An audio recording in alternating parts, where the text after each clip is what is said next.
Marina watched her son with a smile as he tried on his new suit. Tall, well-built, dark-haired. Tomorrow her boy was getting married. It was hard to believe. Ilya examined his reflection in the mirror, then nodded with satisfaction. The suit fit him perfectly. A fashionable suit. The young man turned to his mother. Good color too, and it looks expensive. It is expensive, Marina thought, but out loud she said, I'm glad I got it right. At the wedding I'll definitely shed a tear the moment I see you all dressed up. At the wedding, Ilya finally tore himself away from the mirror. Mom, are you actually planning to go to the wedding or what? We agreed that you wouldn't be there. Agreed? Marina was surprised. Son, I thought you were joking. What jokes? Her son began pacing nervously around the room. Did you forget who Vika's parents are? The wedding will be full of nothing but elite people. You'll feel like a poor relative there. I'll start worrying about you, Mom. Do you want to ruin such an important day for me? The son sat down next to Marina on the couch. He took her hand and gently squeezed it. Mommy, just imagine how pathetic you'll look against the background of all those dressed-up ladies. My heart will burst from such humiliation. Vika and I will come to see you the next day, okay? We'll drink some tea or champagne. You'll congratulate us and give us the gift. Marina's heart clenched with hurt. Her own son was ashamed of her to such an extent that he was ready to look like a rootless orphan. At his own wedding. Why would I look pathetic? The mother objected. I've booked a good hairstylist. I'll get a manicure. I'll put on a decent dress. What decent dress? That old blue rag. Ilya snapped and started rushing around the room again. That's it. He stopped in front of his mother. If you don't understand nicely, then I'll say it plainly. I don't want to see you at the wedding. Let me be a bastard, but I'm ashamed that my mother is a cleaning woman. I don't want you to disgrace me in front of Vika's relatives with your homeless appearance. Is that clearer? Marina, shocked by her son's confession, could not utter a single word. Ilya silently picked up his backpack, the garment bag with the suit, and headed toward the exit. He stopped on the threshold. I'm telling you one more time. Don't come to the ceremony. No one there will be happy to see you. The door slammed shut behind her son. Marina remained sitting on the couch, staring at one point. For several minutes she could not move, so that was how it was. She slowly stood up, walked to the mirror, and carefully examined her reflection. An ordinary woman, not young anymore, but still well-groomed. Yes, her hands were rough. Years of hard work left their mark, but was that really something to be ashamed of? Her phone rang. It was her future daughter-in-law, Vika. Hello, Marina Pavlovna. Vika's voice sounded polite but cold. Ilya told me you were upset. I hope you understand the situation correctly. Understand what exactly? Marina asked quietly. Well, that it would be better if you didn't attend the wedding. My parents are very conservative people. They value appearances. I see, Marina answered. Tell me, Vika, are you ashamed of me too? There was a pause on the line. I think this conversation is unnecessary, Vika replied dryly. Let's not complicate things before such an important day. The call ended. Marina slowly lowered the phone. So that was it. That night she didn't sleep. Memories came one after another, like an endless chain. She remembered the day Ilya was born. She was only 19. His father disappeared as soon as he learned about the pregnancy.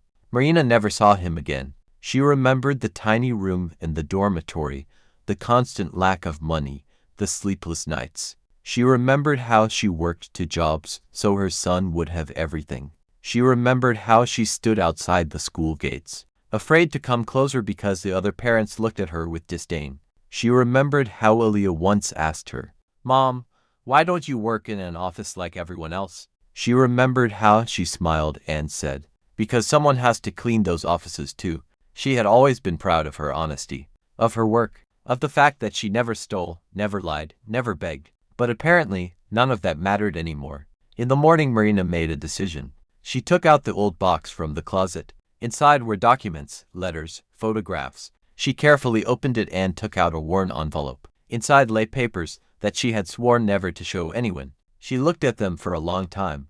Maybe it's time, she whispered. The wedding day arrived. Marina woke up early, long before the alarm clock. She lay in bed, staring at the ceiling, listening to the silence of the apartment. Today her son was getting married, and she was not invited. She slowly got up, made herself some tea, but couldn't drink it. Her hands were trembling.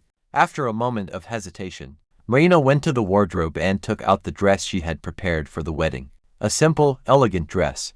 Not new, but neat. She had saved money for months to buy it. She touched the fabric, then carefully put the dress back. No, she said quietly.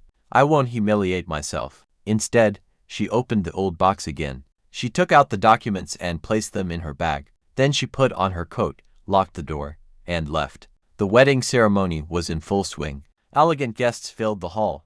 Laughter, music, champagne glasses clinking. Ilya stood proudly next to his bride, smiling for the cameras. Everything was perfect. Who is that woman? Someone whispered near the entrance. Heads turned. Marina walked into the hall calmly. She was dressed modestly but neatly. Her posture was straight, her gaze steady. Ilya froze. Mom, he whispered. What is she doing here? Vika hissed through clenched teeth. Before anyone could stop her, Marina walked toward the microphone. I'm sorry, she said calmly. I won't take much of your time. The hall went silent. I am Ilya's mother, Marina continued.